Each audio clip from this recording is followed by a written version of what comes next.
반갑습니다.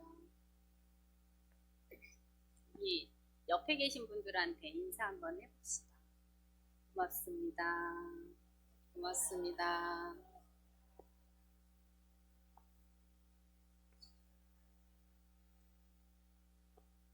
인사 안 한 사람이 있어. 인사 안 한 사람이 있어.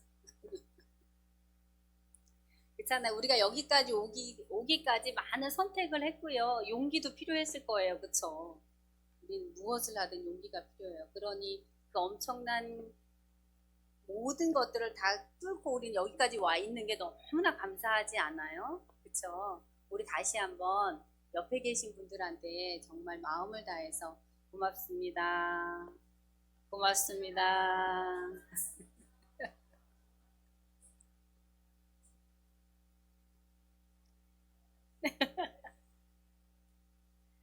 너무나 감사드립니다. 정말 이렇게 뵐 수 있어서 너무나 감사하고요. 하나님 안에서 함께 할 수 있어서 너무나 감사하고요. 건강한 모습으로 이렇게 와주셔서 또한 너무나 감사합니다. 오늘은 지난달에 제가 말씀드렸던, 혹시 말씀 기억나세요? 뭐에 대해서 말씀드렸을까요? 자기 용서에 대한 것을 이야기했었어요, 지난번에. 그래서 오늘은 자기 연민에 대한, 요즘 자꾸 계속 우리는 마음을 넓혀서 누군가를 더 많은 사람들을 사랑하고 이해하고 용서하고 배려하고에 대한 이야기를 우리는 끊임없이 듣고 있어요. 근데 정말 나는 어떤가? 그래서 좀 우리 이 시간에는 나에게 조금 더 집중해보고 내 안에 계신 그리스도에게 조금 더 집중해보고 그러면서 내가 얼마나 채워져 가고 있는지에 대한 부분을 조금 더 집중해보는 그런 시간을 가졌으면 좋겠습니다. 지난번에 우리가 자기 용서에 대한 것을 가지고 아마 삶의 현장으로 돌아갔을 거예요. 어떠셨나요? 나에게 정말 다가가서 좀 화해를 신청해 보셨나요?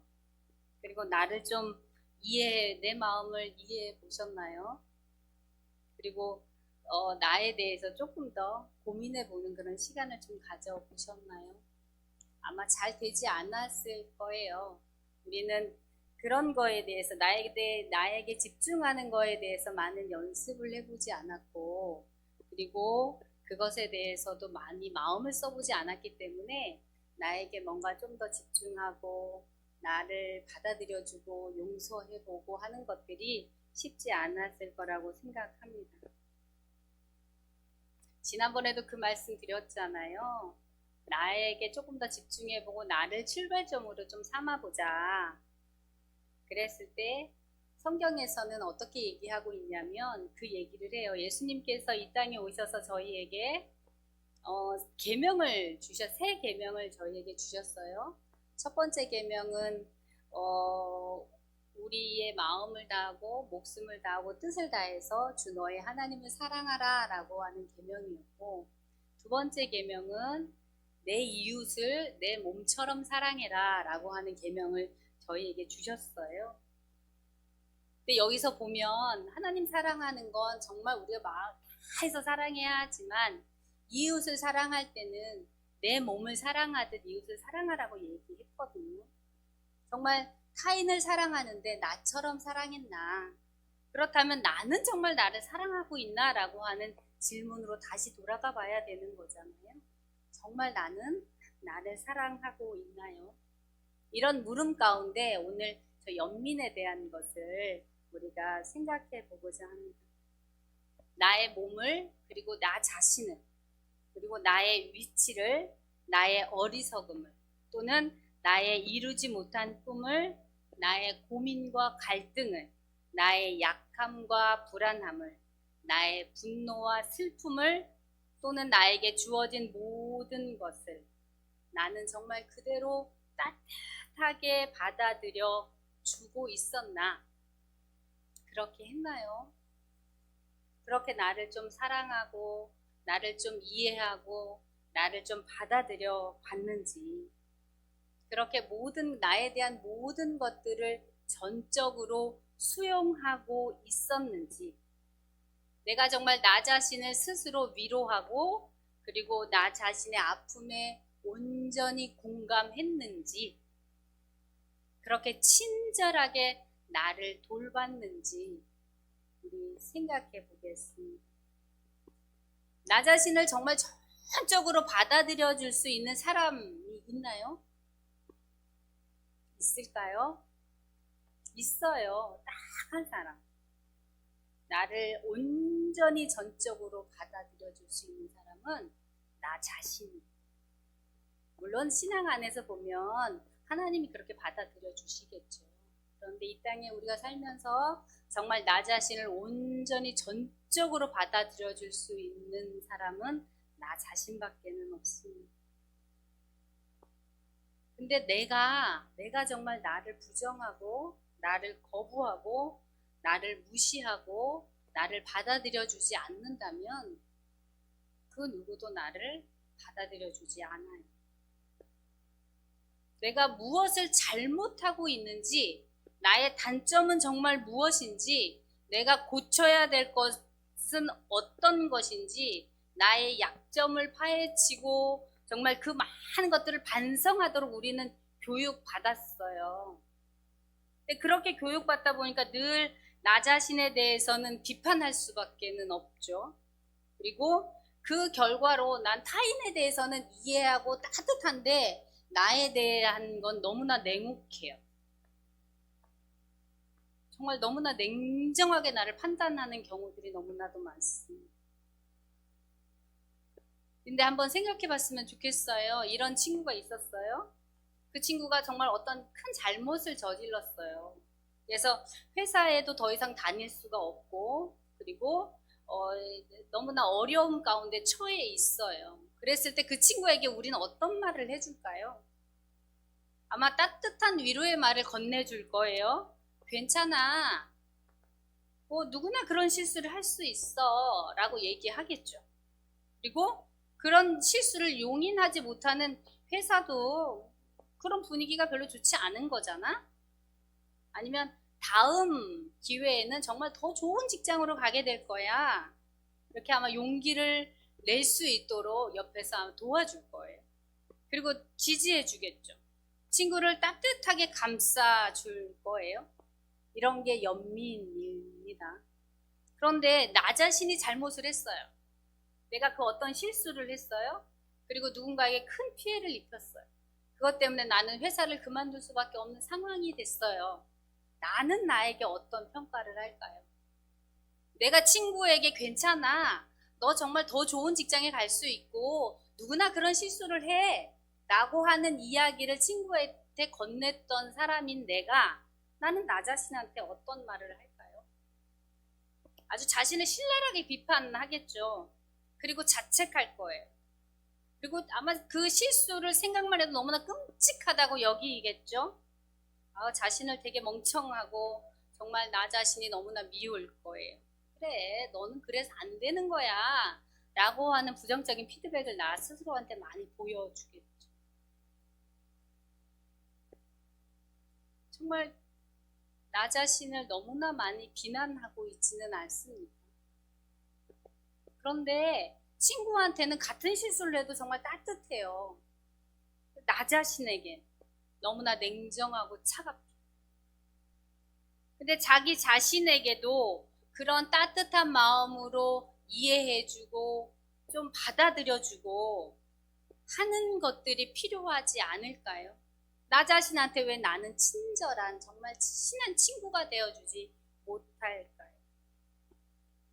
대부분의 많은 사람들이 친한 친구에게는 정말 따뜻한 말로 친절하게 대하지만 나에게 그러지 못한 거에 대해서 우리는 어쩌면 나에게 더 친절한 친구로, 더 친절한 마음으로 나에게 다가가야 할 겁니다. 연민에 대한, 자기 연민에 대한 심리학적인 것을 되게 잘 다가갈 수 있도록 큰 공헌을 한 사람이 크리스틴 네프라고 하는 사람이 있는데요. 이 사람이 한 말이 이런 말이 있다고 얘기해요. 당신은 당신의 가장 친한 베스트 프렌드가 되라 라고 하는 이야기를 했다고 합니다. 우리 자신에게 우리는 가장 친한 아주 친절한 친구가 되어야 합니다. 자기 자신에 대해서 스스로 부정적이고 그리고 그러한 이미지를 가지고 자기 비난과 자기 비판과 자기 혐오를 하는 사람은 스스로에 대해 끊임없이 부정적인 생각을 하게 됩니다. 그리고 아주 강박적이고 반복적으로 그러한 부정적인 생각과 습관들을 가지게 되죠. 근데 이런 사람들을 연구했더니 이런 분들이 치매에 걸릴 확률이 되게 높다고 이야기해요. 우리가 건강을 위해서라도 우리는 자기 자신에 대해서 너무 부정적이거나 너무 비판적이거나 너무 냉혹하거나 이런 마음으로 대하기보다는 좀 더 친절하게 나 스스로가 정말 친절하게 그렇게 다가갔으면 좋겠어요. 우리가 이런 걸 생각하면서 오늘 주님이 말씀하시고자 하시는 것이 뭔지 그리고 우리가 어떻게 주님의 마음을 품고 살아야 하는지에 대한 것을 좀 생각해 보려고 합니다. 빌립보서의 주제는 기쁨입니다. 이 기쁨은 환경이나 여건을 초월한 영원한 기쁨이라고 말하고 있습니다. 당시 빌립보 교회는 내부의 불화와 외부의 핍박과 그리고 바울의 투옥 등으로 되게 어수선한 사회였습니다. 그러나 바울은 옥중에서도 그리스도인들의 단합과 기쁨을 가질 것을 권면하고 있습니다. 바울은 내 안에 사는 분이 그리스도라고 고백해요. 그러면서 그분을 영화롭게 하는 일에 생의 목적을 두고 그리스도를 본받았다라고 말하고 있습니다. 그는 우리에게도 구원에 합당한 열매를 맺고 그것이 생활로 나타나서 하나님의 온전한 뜻을 따라가는 그러한 그리스도인이 되라고 이야기하고 있습니다. 기쁨은 어떤가요? 기쁨은 어떤 것의 결과로 우리가 누리는 거잖아요. 바울이 어떤 과정을 거쳐서 우리에게 주어진 결과가 기쁨이라고 하는지 우리는 오늘의 말씀을 좀 깊이 있게 들여다보겠습니다. 바울은 빌립보 교인들이 내부적인 불화로 그리고 핍박으로 그리고 자신이 투옥된 것으로 슬픔과 힘듦과 불안해하는 그들의 마음을 공감하였습니다. 그래서 그들을 돌보기로 작정했고 그들을 위해서 지금 옥중에서 편지를 쓰고 있는 거예요. 오늘 본문 빌립보 2장 1절에 보면 그러므로 그리스도 안에 무슨 권면이나 사랑의 무슨 위로나 성령의 무슨 교제나 긍휼이나 자비가 있거든 이렇게 이야기하고 있어요.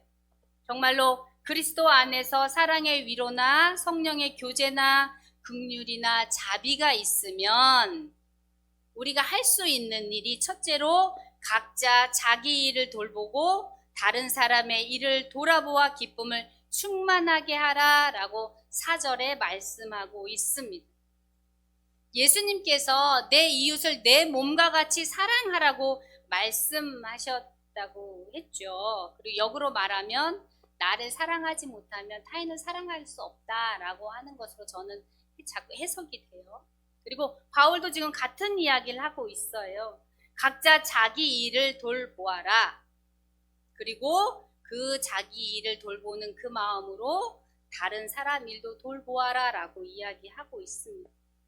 그런데 우리는 어떻게 하나요? 우리는 나보다는 남을 먼저 돌보죠. 남을 먼저 품으려고 노력해요. 그런데 잘 생각해 보면 내 마음이 너무나 힘들어요. 그리고 내 마음이 너무나 고통 가운데 있어요. 그런데 정말 나는 다른 사람에게 내 마음을 쏟을 수 있을까요? 아마 쏟을 수 없을 거예요. 내가 너무 불안해요. 내가 매일 먹을 것이 없어서 걱정하며 살아요. 그런데 어떻게 다른 사람을 챙기고 그 사람을 돌볼 수 있겠어요? 제가 만나는 친구 중에 이런 친구가 있어요. 자기는 정말 누군가에게 든든한 버팀목이 되고 싶다고 말해요. 근데 지금 본인이 처해 있는 상황은 누군가에게 버팀목이 될 수 없죠. 자기가 너무 불안하고 자기가 너무 힘들어요. 자기가 본인이 너무나 많은 것에 이렇게 자기 마음을 둘 수가 없어요. 그러다 보니 누군가가 자기에게 기대려고 다가오면 너무나 불안해서 자기는 벌써 저만큼 도망가 있는 본인을 발견하는 거예요. 그러다 보니 아, 내가 예전에 이러지 않았었는데 내가 왜 이럴까? 라고 하는 고민 끝에 저를 찾아온 거예요. 그러면서 저와 7주를 만났는데 정말 많이 회복이 되었어요. 그러면서는 그 얘기를 하는 거예요. 이제는 누군가가 다가오면 제가 도망가지는 않을 것 같아요. 그 자리에 그냥 머물러서 그 사람이 나한테 기댈 수 있도록 그냥 가만히 있어줄 수 있을 것 같아요. 라고 하는 이야기를 해요. 내가 힘들면 누군가에게 도움을 줄 수 없습니다. 내가 아프면, 내가 고통스러우면 누군가의 고통을 마주했을 때 다른 사람의 고통이 아니라 내 고통이 먼저 생각나죠. 그래서 나는 그 고통에서 그 고통을 마주할 수 있는 힘이 없어. 사랑도 내가 채워져야 할 수 있다고 말씀드렸어요. 내가 나를 사랑할 수 없는데 어떻게 다른 사람을 위해서 희생하고 다른 사람을 사랑할 수 있겠어요? 마찬가지로 타인을 돌보는 일도 그렇습니다. 아이들을 키우면서 기죽이면 안 된다고 우리가 되게 많이 이야기하죠. 한동안은 막 아이 기살리기 위해서 아이들이 대중들이 있는 곳에서 어떤 행동을 하던 다 이렇게 묵인하고 있을 때도 되게 많았던 것 같아요. 그런데 자신감을 심어주는 것도 되게 중요해요. 그렇지만 자기 자신의 모습을 그대로 인정하고 받아들일 수 있는 능력을 갖게 하는 게 훨씬 더 중요하다고 생각합니다. 평범하거나 혹은 어디가 조금 부족해서 모자란다 해도 자신의 그 모습을 정말 따뜻하게 받아들일 수 있는 용기를 아이들에게도 길러줘야 하는 거죠.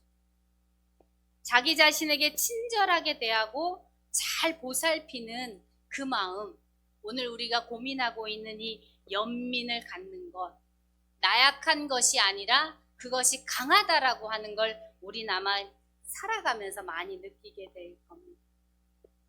자기 연민을 통해서 우리는 더 강해질 수 있습니다.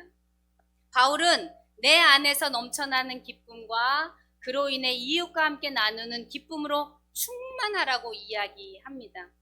어느 것 하나에 치우치지 말고 나와 타인을 돌봄으로 누리는 기쁨의 충만함이 우리 안에 있기를 소망합니다.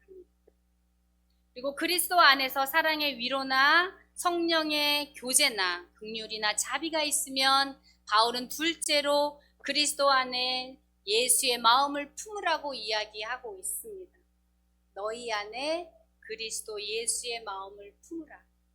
여기서 품다라고 하는 말을 찾아봤더니 프로네이테라고 해요. 그것은 느끼다, 생각하다, 그리고 무엇에 전념하다, 몰두하다, 뜻을 같이 하다, 마음을 기울이다, 이런 많은 등등의 뜻으로 이렇게 말하고 있어요.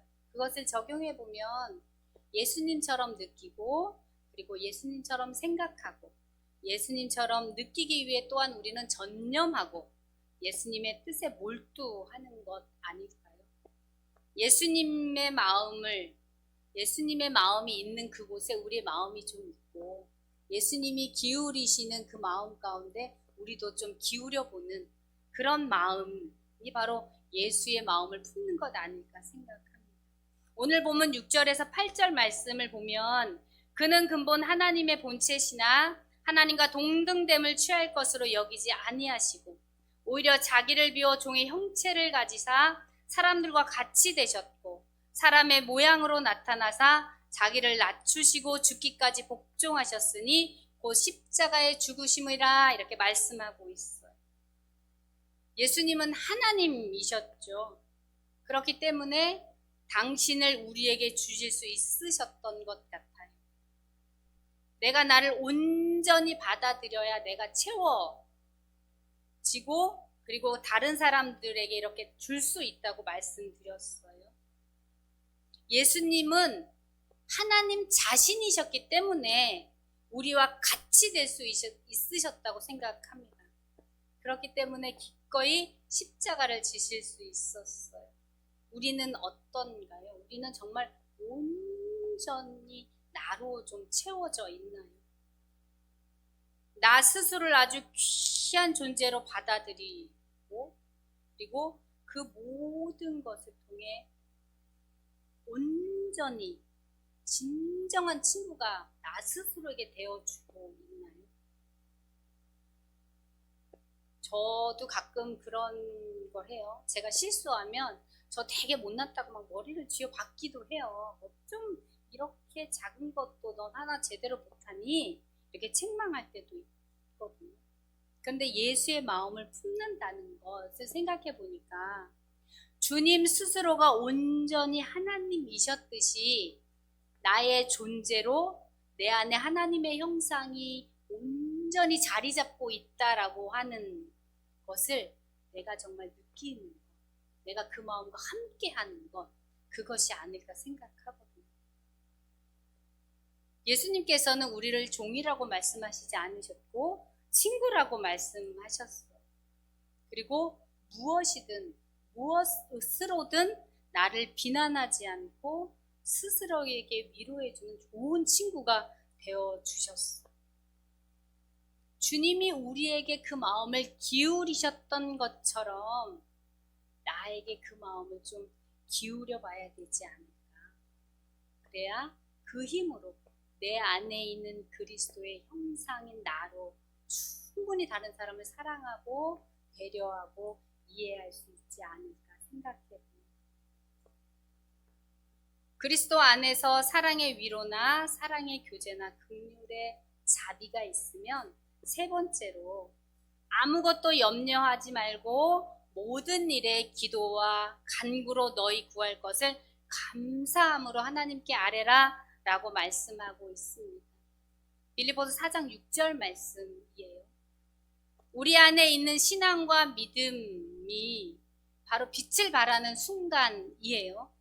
염려와 걱정거리가 있을 때 우리는 우리의 마음과 생각을 지키는 것이 되게 어려워요.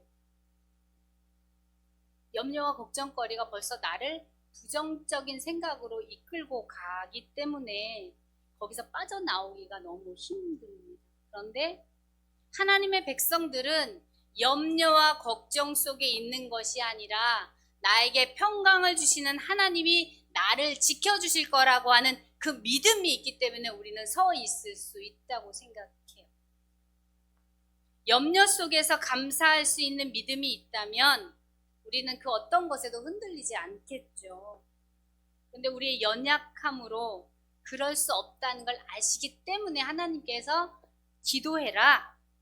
내가 너희를 도와주겠다라고 말씀하고 계신 겁니다. 오늘 연민에 대해 이야기하는 것도 어쩌면 그 부정적인 것에서 조금 벗어나 보자. 내가 나를 생각하는 것이 너무나 부정적이고 너무나 힘들고 고통스러운 것만을 쫓아가는 게 아니라 그곳에서 벗어나는 것, 그것을 온전히 인정하고 나를 받아들여 주는 것, 그것이 너무나 중요하기 때문이에요. 주님께서 그것에서 벗어날 수 있도록 기뻐할 수 있도록 우리를 돕겠다고 지금 말씀하고 있습니다. 마태복음 6장 34절에 보면 그러므로 내일 일을 위하여 염려하지 말라. 내일 일은 내일 염려할 것이요 한날 괴로움은 그날의 족하다라고 이야기하고 있습니다. 근데 우리는 어때요? 우리는 내일 일을 막 오늘로 가지고 와서 걱정하고 있지 않아요? 과거에 지나간 일을 오늘로 또 시원시켜서 막 걱정하고 있지 않아요? 어제 만난 친구가 그런 얘기를 해요. 막 자기 얘기를 열심히 하다가 자기가 이제 직장을 그만둘까 보다 이런 얘기를 막 해요. 근데 그 이유가 뭐냐면 이제 나의 앞날에는 뭘 희망이 별로 없는 것 같아요. 그런데 직장을 그만두고 나면 아직 직장을 그만두지 않았어요. 그만두고 나면 그 다음에 쫓아올 너무나 많은 일들이 있잖아요. 자기가 돈을 못 벌기 때문에 풍족한 생활도 못할 것이고 아마 집에 있으면 나는 또 직장을 어떻게 구할까 고민할 것이고 이러면서 막 자기 고민이 막 된다고 얘기를 해요. 근데 제가 그랬어요. 아직 직장을 그만두지 않았지요? 그랬더니 그만두지 않았대요. 그럼 그만둔다고 말을 하려면 언제 이야기하실 건데요? 그랬더니 수요일날 가서 이야기해야 된다는 거예요. 그래서 아니 그럼 그 이야기를 하고 난 이후에 그걸 걱정하면 안 될까요? 그랬더니 그렇죠. 저는 이미 되지도 않은 일, 아직 벌어지지도 않은 일, 제가 만들지도 않은 일 때문에 저 지금 고민하고 있네요. 그러는 거예요. 그러면서 과거의 일을 또 막 얘기를 해요. 그러면서 과거에 제가 이것 때문에 너무 힘들었는데요. 도대체 이게 해결된 이 마음이 아직도 남아있어. 지금 너무 괴로워요. 막 이러는 거예요. 그래서 근데 그거는 이미 지나간 일 아니에요? 그랬더니 맞아요. 그러는 거죠. 그럼 우리 지금으로 우리 돌아와 봅시다.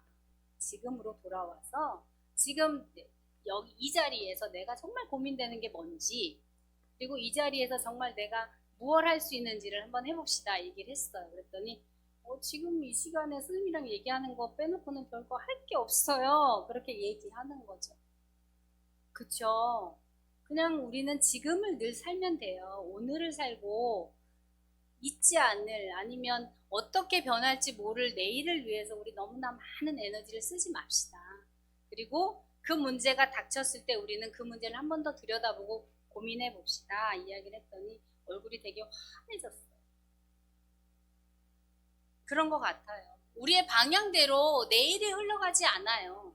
어쩌면 믿는 사람들은 하나님께서 그 모든 방향 가운데 함께 하시다라고 하는 그 믿음 가지고 나아갈 수 있음에도 불구하고 우리는 우리의 고민과 우리의 생각을 벌써 미래까지 소환시켜서 지금을 고민하고 있는 걸 볼 수 있습니다.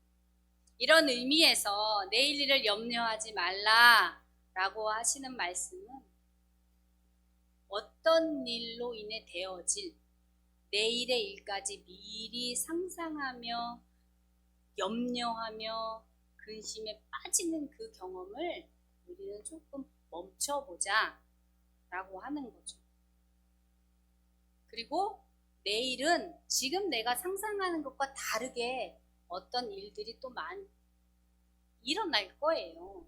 그렇기 때문에 때로는 그 걱정은 하지 않는 게 좋았는데 괜한 걱정을 했구나 라고 하는 걸로 우리가 이렇게 생각이 들 때도 있죠. 그래서 우리는 내일 일을 염려하지 말고 그리고 내일이 되었을 때 내일 일은 내일 바라보면서 한 걸음 한 걸음 나아가면 오늘은 좀 더 행복하지 않을까라고 하는 생각이 듭니다. 바울은 빌립보 4장 7절에 그리하면 모든 지각에 뛰어난 하나님의 평강이 그리스도 예수 안에서 너희 마음과 생각을 지키시리라 라고 이야기합니다.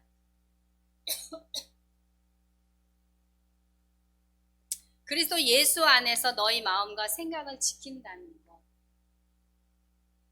우리의 환경과 형편을 개선해 준다는 의미가 아니죠. 그리스도 예수께서 하나님께 가졌던 그 마음과 생각을 우리에게도 가질 수 있도록 돕겠다라고 하는 의미일 겁니다. 예수님은 장차 되어질 일에 대해서 오직 하나님 뜻에 맡겼어요.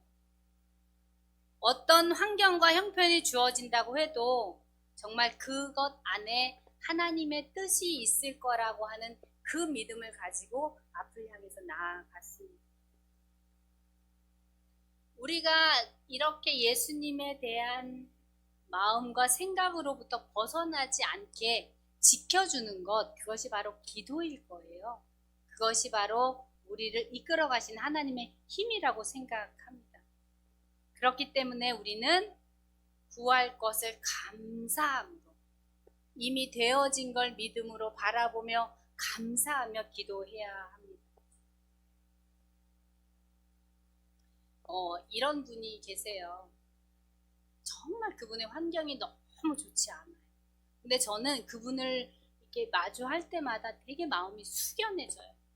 그분은 뇌성마비 장애인이세요. 1급 장애인이시거든요. 그리고 결혼을 하셔서 아이가 있으세요. 남편은 알코올 중독이고 가정폭력을 되게 심하게 언어폭력도 심하고 신체폭력도 심하게 하시는 분이 남편이에요. 그리고 아이는 ADHD가 너무 심해요. 근데 그래서 제가 이분한테 물어봤어요. 선생님 어떤 마음 뭐가 선생님을 이렇게 웃음이 가득한 얼굴로 만들어 주실까요? 라고 여쭤봤거든요. 그랬더니 그분이 하는 말씀이 제가 찬양을 너무 좋아해요. 가끔 남편이 그분이 새벽 예배도 가시고 예배를 다 참석하시는데 교회를 못 가게 할 때가 있대요. 근데 누구보다도 교회 갈 때는 가장 먼저 가서 찬양 소리를 듣고 내가 찬양을 하고 그리고 내 안에 감사가 넘침을 저는 늘 경험해요. 이 말씀을 하시는 거예요. 정말 환경은 그 집안에 돈 버는 사람이 한 사람도 없어요. 나라에서 주는 돈으로 그냥 살고 계시거든요. 근데 정말 화나고 그러면서 자신이 하나님 앞에 얼마나 열심히 남편을 위해서 아이를 위해서 기도하시는지 저한테 막 말씀해 주세요. 그리고 그 마음의 평안함이 이렇게 머물러 있을 수 있도록 하나님 앞에 늘 기도하는 모습을 간직하고 계시더라고요. 그 모습을 보면서 제가 그분 앞에 있으면 정말 많이 부끄러워요. 저는 때로는 불평하고 정말 제 환경은 그분의 환경보다 훨씬 좋음에도 불구하고 그 좋다라고 감사하다라고 하기보다는 마음에 화남과 짜증남들이 이렇게 있을 때가 있는데 정말 부족하고 연약함 가운데서도 하나님을 찾고 하나님으로 기뻐하고 하나님과 함께하는 그것이 내 인생의 가장 축복입니다라고 고백하는 그분을 보면서 정말 많이 부끄러움을 느낄 때가 너무나 많았어요. 하나님의 마음에서 떠나지 않는 것. 그것을 하나님께서는 우리에게도 지켜주고 싶지 않으실까? 그 안에서 누리는 평안함으로 살아가길 하나님께서 정말 우리에게 늘 바라시는 모습이 아닐까? 말씀을 준비하면서 정말 그 생각을 참 많이 했습니다. 하나님께로부터 받은 바 감사함이 무엇인가를 우리는 늘 생각해 봐야 하죠. 아들까지 아끼지 아니하시고 주신 하나님, 그 하나님이 우리를 인도하고 계십니다. 그 무엇도 우리를 하나님의 그 사랑 안에서 끊을 수 없습니다. 우리의 마음과 생각이 하나님의 마음과 생각에 머물러 있기를 우리는 늘 기도해야 합니다. 세상의 형편과 아니면 환경에 머물러서 불안해하는 것이 아니라 그 불안으로부터 우리를 의 자리로 돌아와 하나님과 함께 하기를 아마 주님께서는 기도하고 계실 거라고 생각합니다. 그러기 위해 우리 또한 기도해야 합니다. 기도는 내 마음과 생각을 하나님께 두기 위해서 하나님을 찾는 거죠. 그럴 때 하나님은 우리의 마음과 생각을 지켜주실 겁니다. 연민, 내가 나의 가장 친한 친구가 되어 주십시오. 주님의 마음이 우리 안에 머무를 기도하겠습니다. 주님, 내가 나를 사랑하고 나를 돌보고 그 안에 기쁨이 충만할 수 있도록 우리의 마음을 붙들어 주시기를 원합니다. 주님이 이 땅에서 사랑으로 함께 하신 이들과 함께 할 수 있도록 우리의 마음, 우리의 생각을 허락하여 주옵소서.